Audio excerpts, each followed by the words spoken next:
Kimbangismo hii. Kimbangismo hii. Kimbangismo hii.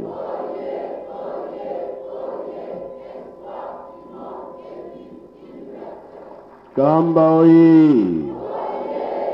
Kamba hii. Kamba hii.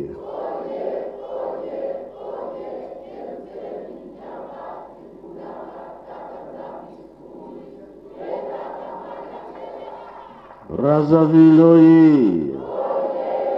Brazzaville hii. Brazzaville hii.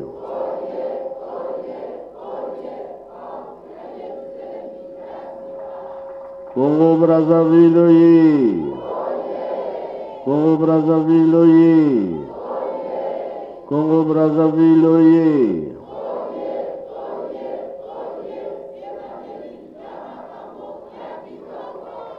Eului, Embazi, Gilobia Kului, Yangalala, Esengobi, Sengote, Kiesevoga, Kiesekui, Sayo Katsai Kui, Yayi Tulele Tulamuposh. Na kuba tata mwana pe tata mulimo centre tolandi matei na biso oyo toyoki ya minene force ya tata Nzambe eza ya moto te. Nzambe asalaka makambo mingi ya kitoko mpona biso tobonga pe lokola Satana azaka na biso ntango nyonso alingaka kobebisa tolanda ye. Tolanda Satana? Biso tolandaka nani? Mpona nini? Ndenge tolobaka ntango nyonso bayekoli ya nkolo Yesu monike soki tolandi nkolo Yesu tokolia nini? Totiki bandako, totiki famille, totiki bana, akofuta biso nini? Bake kotuna nkolo Yesu ye alobi te ngai na kopesa bino bomoi ya seko. Biso towelelaka nini? Voilà, ya libela ntango Satan kokangama mila biso kuna ai kosepela na kosepela bongo nde bongo te. Madame tolanda tata Nzambe ye alingaka mibeko ata tindi yo akolingani kopesa yo mibeko soki respecte mibeko wana boyokani soki olongi kosepela na kosepela. Pa pasteur ba papa oyo otangela mo chapitre moko nganga monene Nzambe atindi ye me ake kobebisa nini eyelaka ye.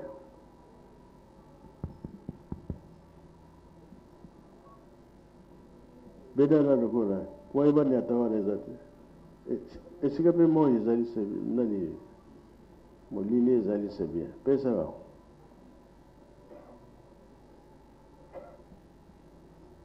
tolanda nano omona Nzambe atindi makambo bamosusu balinga kosalela bamosusu atikaka pasi pe eleki mingi bazali pe bazali te ebele bokanga moto bolakisa na mosapi banani wana olobi ebele donc biso nyonso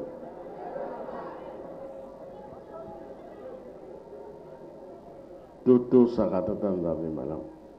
Likambo ya mosusu nalobi soki batelemisi ngai eza teke tofukamaka ngai naleki batata te oyoki ndenge tozosalela bapapa ndenge wana kasi ya kofukama te tangana na motamoto. O kombo na Nzambe tata mwana pe tata Molimo Santo. Matondi mingi na tata Molimo Santo loingo pesi biso maloba na chapitre pesa biso na tongo. Ezali na 1 Roi chapitre 13 verset 11 à 34. Solo tokotange beleme tokozala mukuse na kolimbola. Ezana bitene mibale. Etene liboso bani na verset 11 kino na verset 19. Nde etene ya liboso na lobi prophète abebisi mobeko. Etene ya mibale ekozala na verset 20 kino na 34. Kuna nzela mokeba lobi prophète azwi etumbu ya liwa. Na verset 11 nzokande prophète moko ya mobange azalaki kofanda na Betel. Bana ye bayei koyebisa ye makambo nyonso prophète ya ekolo ya Yuda asalaki na Betel mokolo yango. Mpe maloba oyo alobaki na mokonzi Yeroboamu. Bongo tata na bango atuni. Nzela nini moto yango azongeli? Bana na ye bakei kotuna nzela oyo ye azongelaki. Bongo tata na bango alobi na bango. Bobongisela ngai mpunda na ngai. Bana babongisi mpunda. Amati mpe akei. Alandi nzela oyo profete ya Yuda akendeki. Akuti ye afandi na se ya nzete moko ya monene.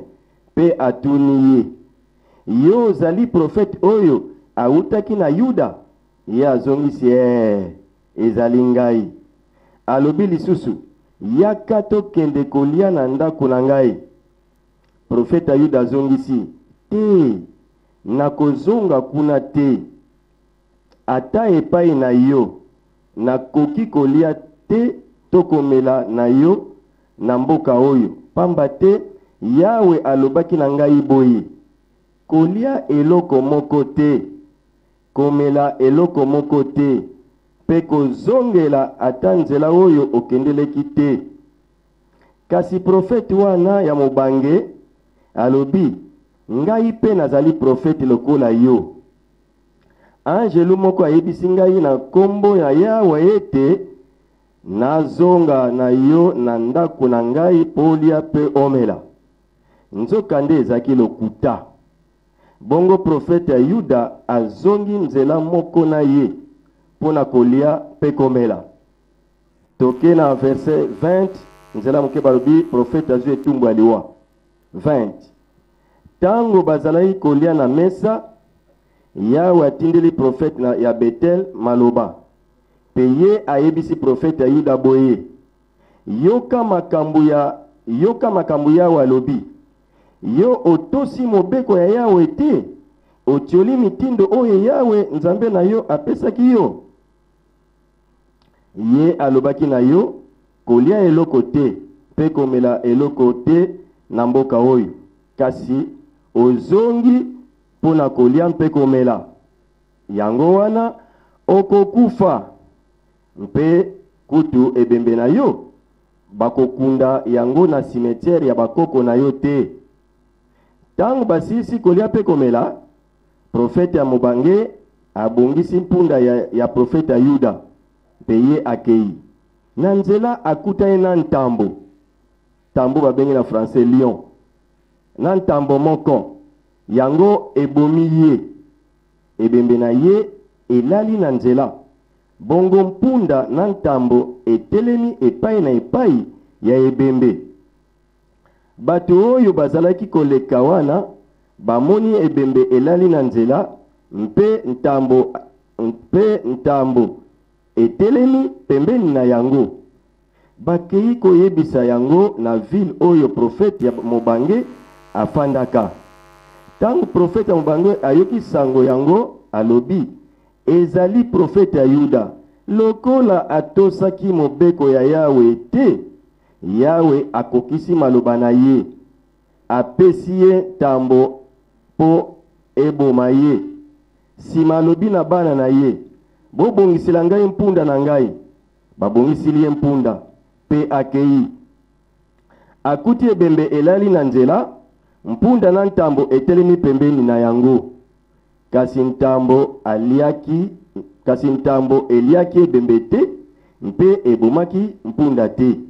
Bongo profete ya mobange akamati ebembe, ati yango likolo ya mpunda, azongi na yango na ville pona kolela mpe kokunda ye, pona kokunda yango. Akundi yango na cimetière na ye moko, mpe bato bazalaki kolela boye, mawa ndeko na biso akufi. Tango basisi kokunda ye, profete ya mobange alobi na bana na ye, tango na kokufa bokunda ngai esika moko na profeti oyo, botia nzoto na ngai pembeni ya nzoto na ye, pamba te Yawe akokokisa makambo ya mabe oyo alobaki na monoko na ye pona mesa ya mabonza ya Betel, mpe pona bisika ya kosambela oyo ezali na likolo ya mangomba ya vile ya Samari.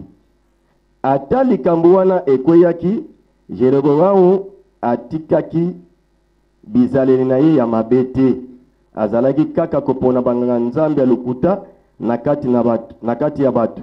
Moto nyonso oyo alingi, Yeroboamu azalaki kokomisa ye nganga nzambe ya bisika ya kosambela oyo ezali na likolo ya bangomba.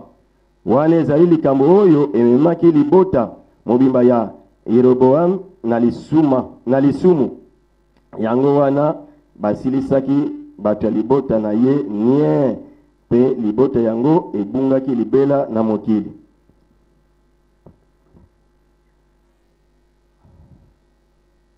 O kombo na Nzambe Tata, mwana pe Tata Molimo Santo, ya solo totangi ebele metekozala kaka mokuse. Tolandi lisolo oyo so bobani na verset 1 kuna bokomona te Yeroboamu wana azaki mukonzi. Kasi maya bande kosala abande kozikisa makambo ya Nzambe na kati na mesa, na makambo mabe abande kosala. Na makambo ya mabe abande kosala nde la kamana kete na libota David mwana mobali akobota makuna, nde yende mutabana akoya kosilisa banganga Nzambe nyonso alukuta koboma bango. Mwana nango komona ne Yoshia to Jojas. Nde sika totangi nganga Nzambe ya mobange azaki na Betel. Betel ezali esika moko ya munene mpe ya bosantu oyo ezalaki ya bakoko ya Israel. Nde sikawa nganga ya Yuda tango akekuna pe na bozongi na ye, bana ya nganga munene bagano betela tata na bango masolo. Makambo toyokaki nganga wa Yuda wa banoko sala kuna na Betel kuna ayepe ko sala ngo swawa yango rapoto yeko pesa yo. Nde profeta mobange atuni bana, alekeli nzela nini? Asi akei ayayi albo bobongisela ngai mpunda na ngai pwete nalanda ye. Nde profeta bana basali volonté tata na bango babongisi mpunda. Nde profeta mobange amatina mpunda alandi profeta wa Yuda. Tango alandi ye ake azwi amoni ye afandi na sanzeta munene. Abi tozonga na mboka kuna esika nga nazali na ndako na ngai kuna kolia komelezali. Profeta Yuda alobi te, nazwaki mubeko nakolie pa na yo te, nakomele pa pe nakolia tokomela na mboka na bino te. Abi ndeko yaka tokende d'ailleurs ange moko na nkombo na Yawe ayebisi ngai te naya kozwa yo pe tozonga na ndako okende kolia pe tomela. Tango yepa yoki lolenga na bi ezali boye nzoka nde profeta mobange abukaki lukuta. Tala lukuta na izo memilaka batu. Do lukuta bandai tango na kala tango ba memelo lukuta eza pasi soko za inosala likambo zo yebela tina te. Ndenge tata na biswana ba bete lukuta na nganga Nzambe mobange na profeta mobange. Me lukuta wana imemake nini na liwa. Alors tango azongi nde profeta mobange bazongi ne nzela moko.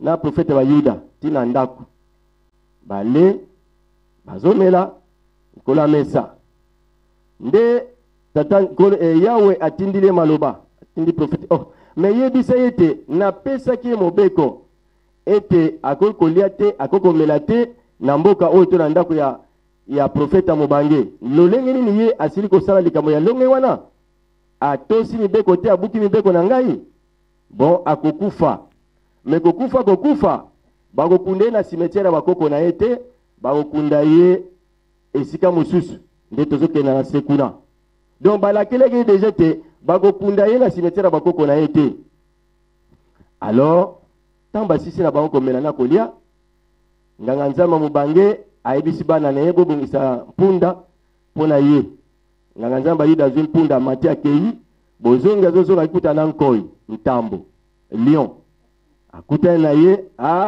pan abomi ye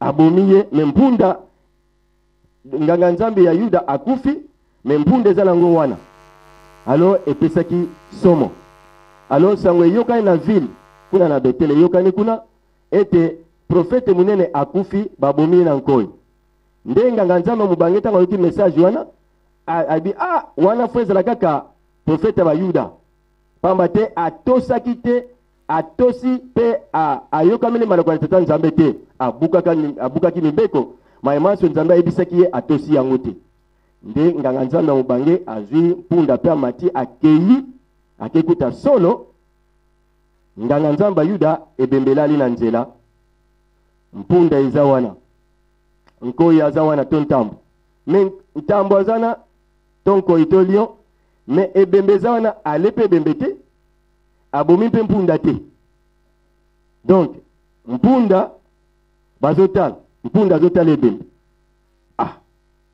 ekomi somo donc ntango nganga nzambe akomi wana tali wi ya solo nkoi azali awa ebembe ezali wana me ale yango te abomi mpe mpunda te alors esalaki ete bato nyonso ya mboka wana bazali koya kotala likambo yango ndeko na biso akufi mawe nde prophète mbanga alobi azangaki kotosa malako oyo nzambe apesaki ye mission bapesaki na prophète ya Yuda kasi mission bapesaki ye akomisaki yango kino na suka te batata na bamama tata molimo santo azali koyebisa biso ete olobi ya kala olobi ya sika yango toza nango ntango nyonso uta nkolo Yesu uta tata Simon Kimbangu uta bamvwana uta ye mo mpe toza na ye tata diangenda kuntima ye mpe toza na ye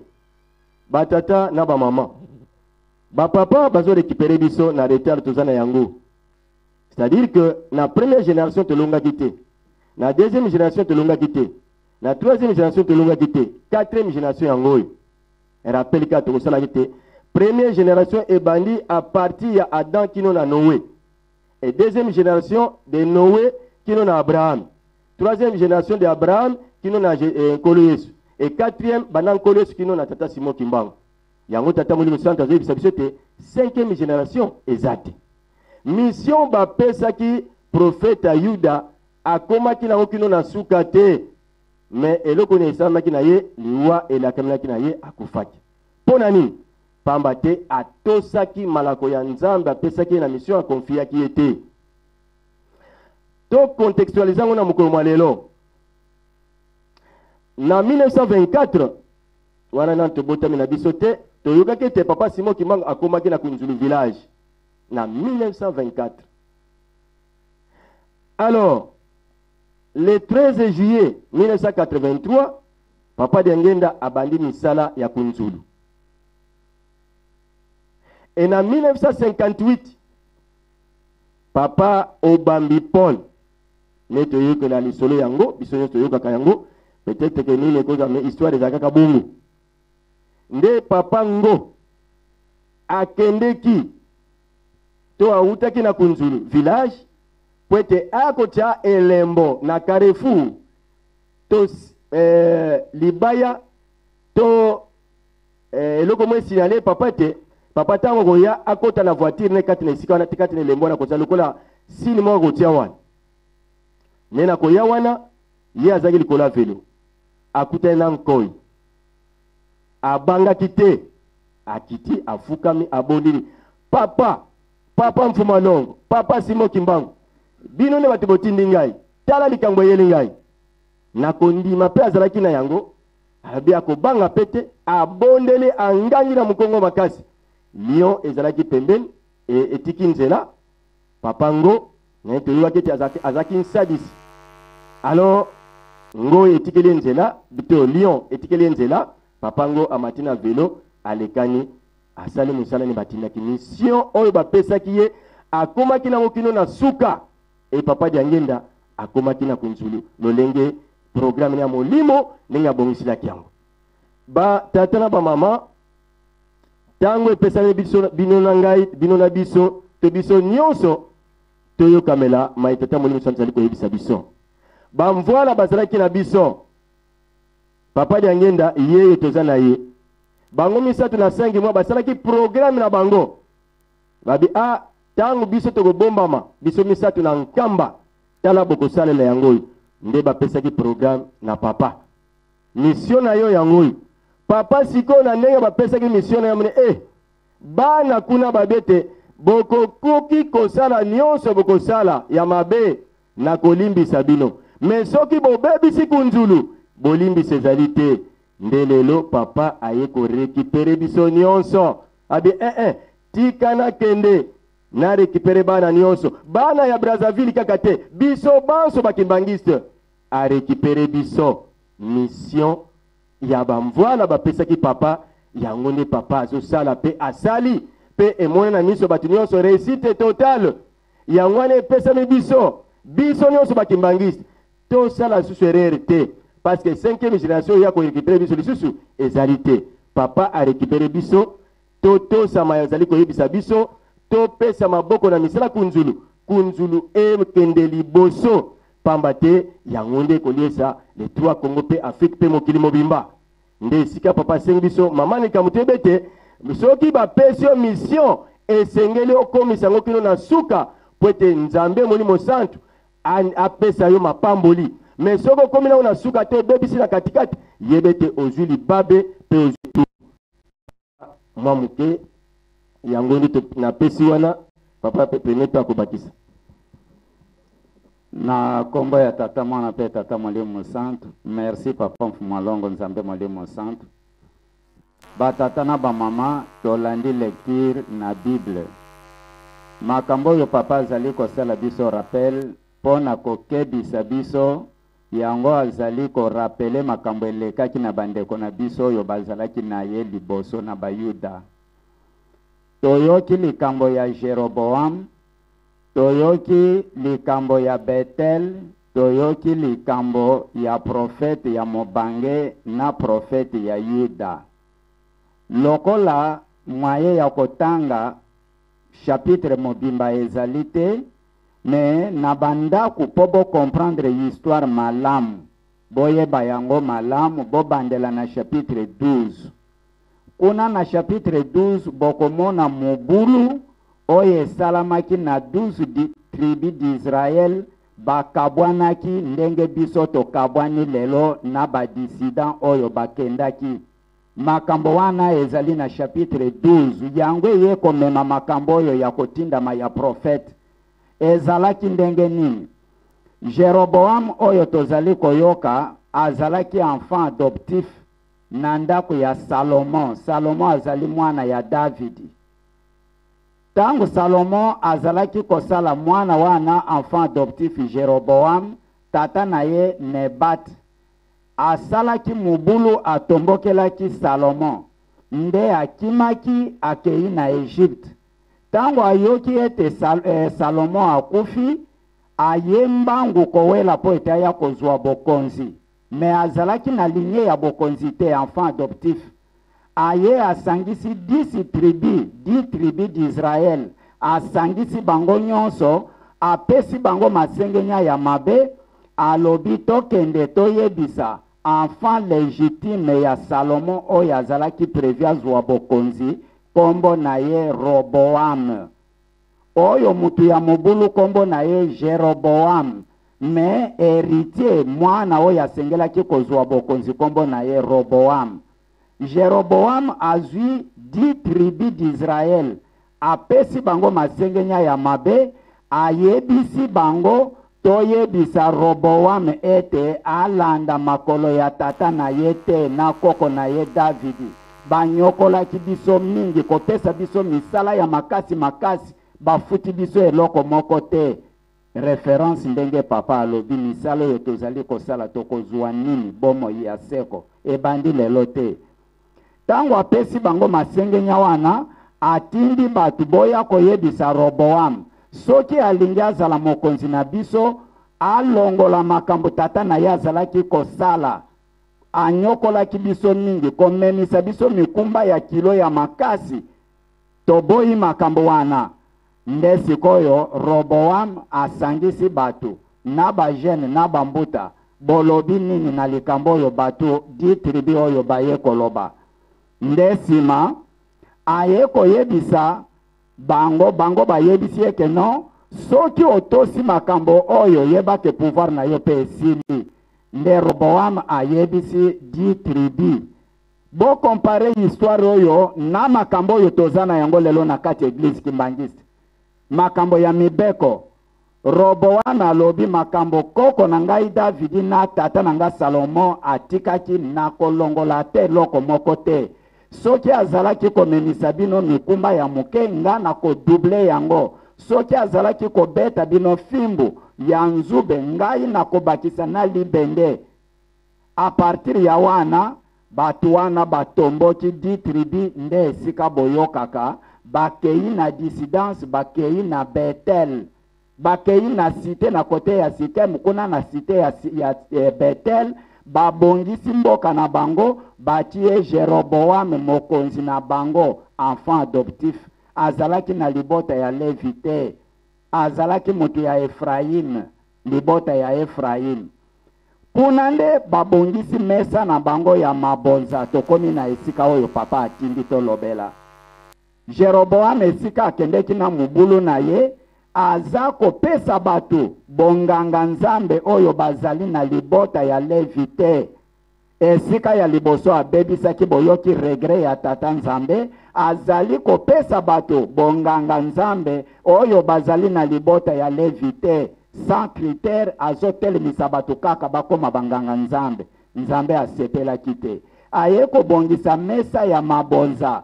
Babanda kotumba mbeka na esika wana na Betel, abongisaki bikeko oyo batu nyonso babanda kosambela bikeko wana, baboya makambo ya Salomo, baboya makambo ya David tina Abraham, bazwa doctrine na bango ya sika ya liberté, basala oyo balingi, babongisi bikeko moko na Betel, mususu bakei kobongisa circunsal na bango na Dan.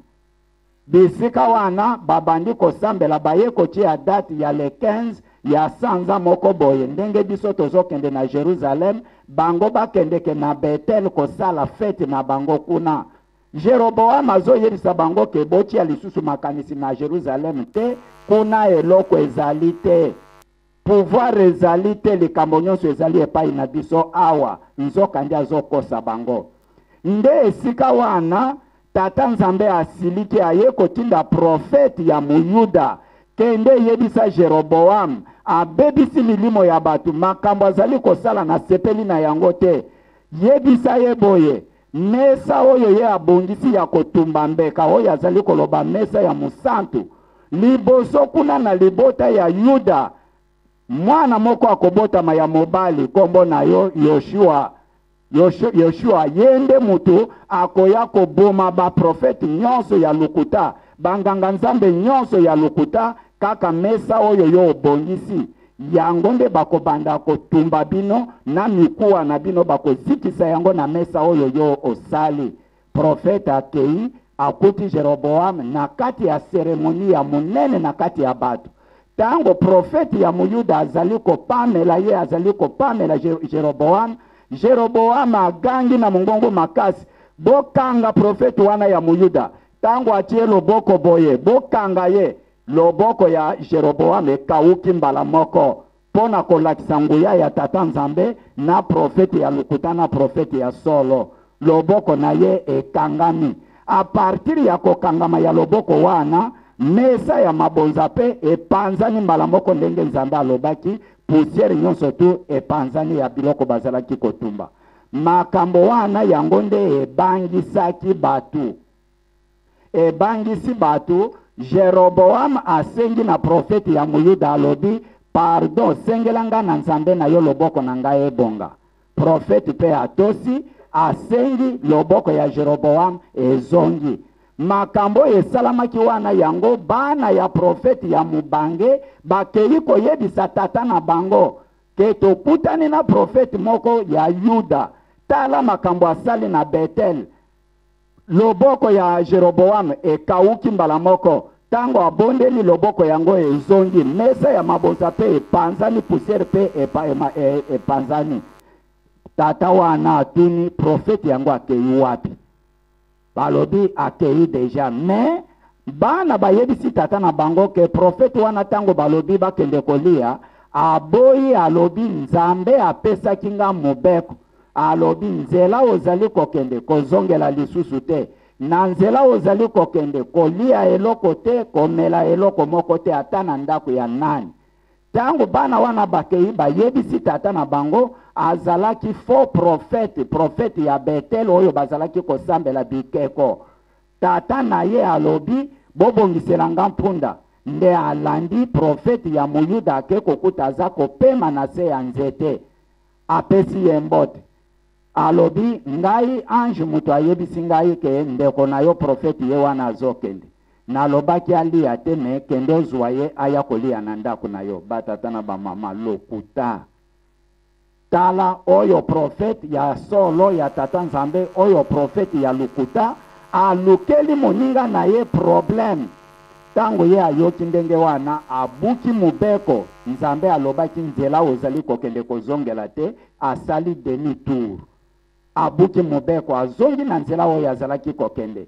Ba continue ye kokoma na ndako batieli biloko na mesa baza kolia. Nde mongongo ya tata nzambe elobi yebisa ye abuki mubeko na lobaki alia te amela te nzela azali kokende azongela yango lisusu te.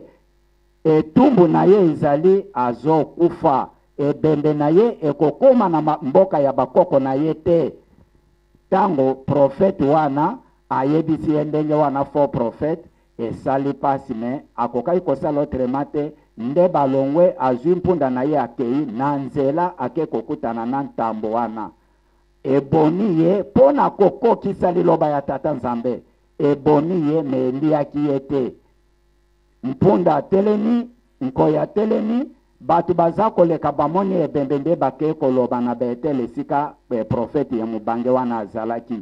Alobi tokuti mutu moko ya kokufa na nzela, nkoya atelemi, mpunda atelemi, nde profeti ya mubange wana alobi na yebi likambo wana ekozala profeti ya muyuda wana yende mutu babomi na nkoipo abebisi mibeko yo nzambe ayebisaki ye. Batata na bamama boyo kasikoyo profeti ya mubange wana azali koloba profeti ya Yuda atosaki mibeko te me oyo akosaki ye nani? Oyo ayaki koyebisa ye makambo ya lukuta nani? Tozala mayele. Tozala mayele. Nde yango azwi ebembe aye na yango bakundi. Alobi na bana na ye mokolo ngai na kokufa bokundanga pene na simeteri ya tata oyo. Azali musali ya nzambe ya solo me atosaki mubeko te. Mbala mususu tata nzambe akoyokela nga mawa na kanda azali na yango alobaki ba faux profeti nyonso ya lukuta bakotumba bakozikisa bango na mesa oyo epanzanaki na Betel. Nde esika histoire papa atindi biso yango wana na mukuseto na resume elingi koloba nini. Chapitre wana eza na Matei mingi me oyo ya sujet ya lelo papa apesi biso likambo oyo tata nzambe apesi yo mission. Ezala esali yo pasi kanga motema kokisa kaka osala volonté ya papa. Tala ndeko na biso makambo yezo yela biso pe mingi. ozana moninga na yo bovandaka na ye aza camarade na yo bien sûr mais lembo na ye oyebi yango te papa ayebisi yo likambo na secret yo ke yo oyebisi ye nzoka nde azalaka elembo moko na yo te abandi kolukela yo bamitifi mpo lobi ozwa problème mpo na nini odevoile secret spirituel na yo awa ndenge tovandi mutu na mutu azali na makambo basololaka na bapapa ezali secret na yo oyo eza kosimba kondima na yo ezali malamu te kokende kolobaloba yango na bato mutu olobelaka oyebaka te azalaka nani lobi akoya kolukela yo baproblème ndenge profete bayebisaki ye nzela oza kokende kozongela te kolia te komela te olia garde likambo wana secret na motema na ye alobi yango na bato adevoile secret abuki mobeko nde yango batata na bamama toza na situation ya kunzulu ndenge papa alobi alobaka na bayuda lelo azoloba epai na biso makambo ya eglise kimbangisi etali lisusu kaka biso bandimi te na banon kimbangisi baza kolanda na bato ya leta baza kolanda oyo nyonso asepeli ete apesa papa maboko avant-hier na kilte matinal papa ayebisaki biso alobi nzambe bawelaka ye nzambe babundelaka ye nzambe balobelaka ye soki likambo ezali eza kosenga ke we intervenir po mission ya papa e réussir sala yango nzambe akotika ye ndenge wana te na yango tobatela mibeko profete akufaki po abukaki mibeko likambo papa alobi ke kunzulu mokili mobimba toza kolanda elobeli ya papa eglize ezali universelle mokili mobimba ndenge toza kolanda oyo azali na eloko tinda ezali contribution na yo mpo na molimo na yo okozwa bomoi ya seko ezali likambo ya Congo Brazzaville kaka te ezali likambo ya mokili mobimba totia maboko biso nyonso bato ya masengenya ya mabe baprofeti ya lukuta oyo bazo te ya bato le contraire ya mate ya papa tozala mayele na bato wana bakolukela biso ngambo tala profete oyo atosaki makambo ya faux prophète bomiye na nkoi biso pe totire attention na bato oyo bazo contredire maloba ya papa po ete bamema biso na banzela ya mabe totika oyo papa azali koyebisa biso tolanda ya bango totire attention na bato ya ndenge wana tolanda volonté ya papa na misu na matoi oyo papa azali koloba yango nde biso tokolanda tokontribue na effort ya réussite ya kunzulu soki kunzulu ebongi wana nde ezali développement ya biso pe kobonga na biso nyonso mokili mobimba papa mwa moke yango wana na kombo ya tata mwana pe tata molimo santo.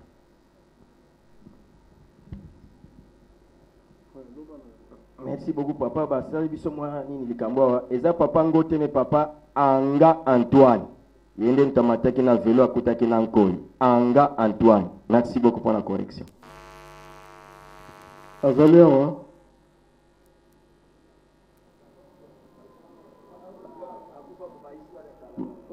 papa Anga Antoine bon merci papa tolandi mpe toyoki bapesi mission salelango ndenge bapeseli yo ntango nkolo yesu avant kufa alobi makambo na nga bote yango boyo yango mokili mobimba biso bato wana bayaki koteya biso babandelaki na ngola yango tolobaka motu baye mpe na RDC Congo Kinshasa Libourou baye mpe na Congo Brazzaville eza nini makolo tomoni mpe frère papa Kimbango ye oyo mama Kimpa Vita alobaki biso mpe toza na nzambe na biso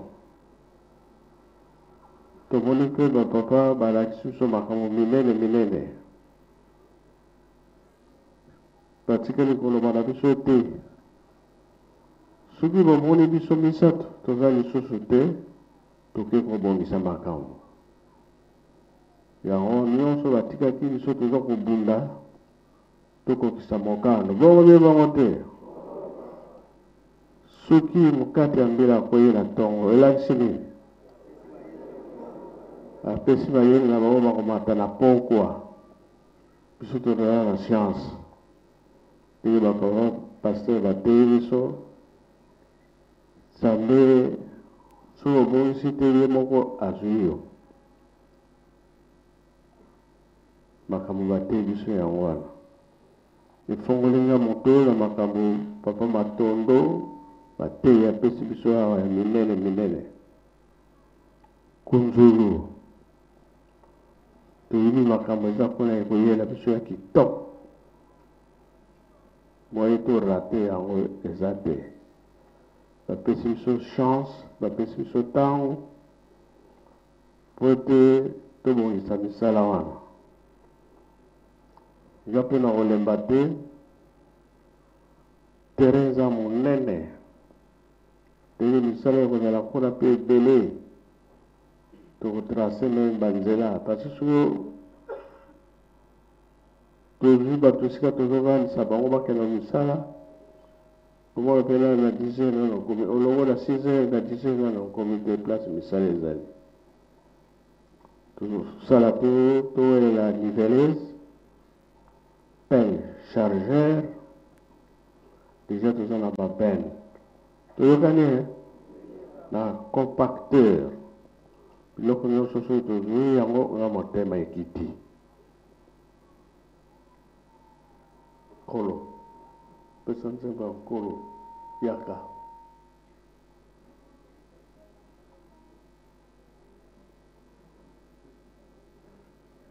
jeteki pesa na nzembo na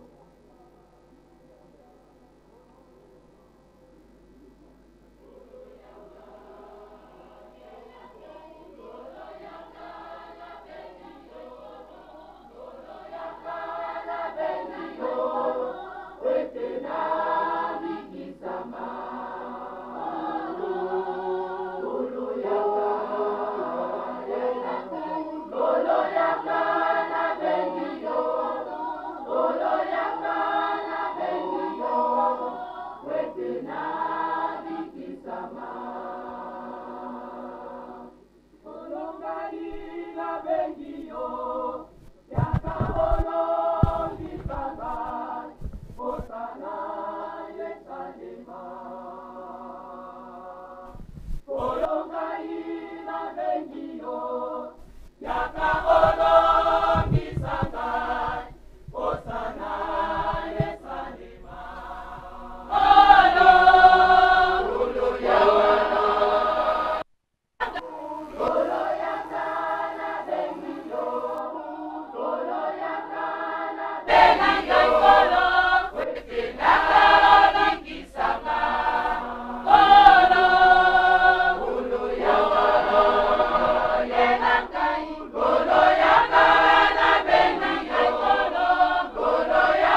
Merci Jeteki, merci dirigeant.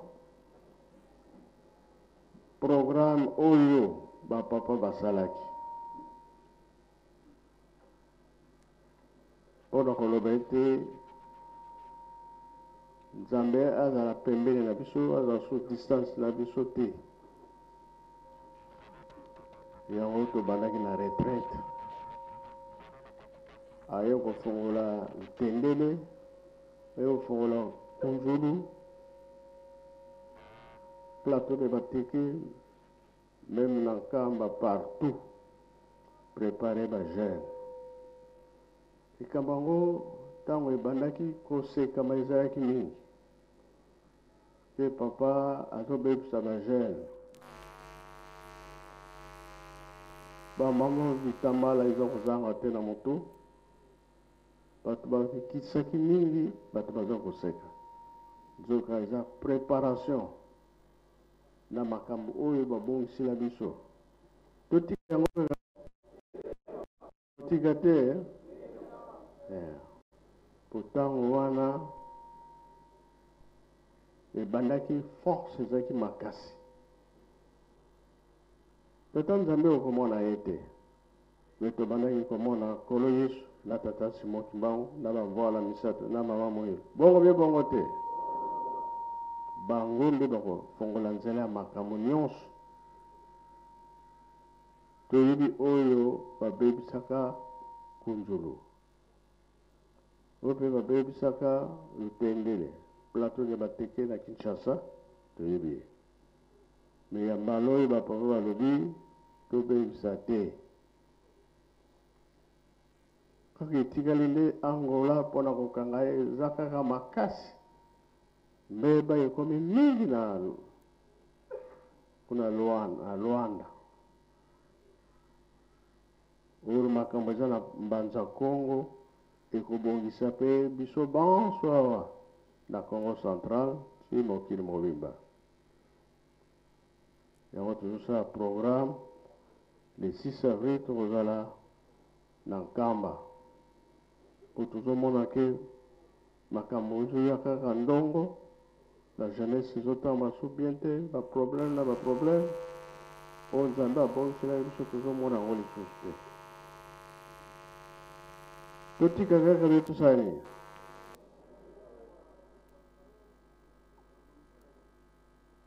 tobongisa tosala programme ya bien totosa nano makambo papa batindi biso ya Kunzulu ya Lutendele na baplace oyo toza nango mbanza nsanga sika nyonso ti ntango tokoma na Nkamba nde tosala programme bien bambuta nyonso yango oyo likambo eyelaki biso napesaki bango bachapitre wana soki balobi na yo sala boye kobakisa likambo mosusu te kokita te kolia te programme bapesi yo kozongela nzela oyelaki te kende truwa nzela mosusu ndenge bapekisaka profete wana me ye ke na nzela ke kopema na ye bayofuta ye wana bamemi mpe bazwi ye mpe bake kolia makambo nyonso wana libeko ya tata Nzambe akitisaki yango bongo be bongo te biso tokangama kaka na makambo bapapa batindi biso tosilisi boye na kombo ya tata mwana mpe tata molimo santo amen.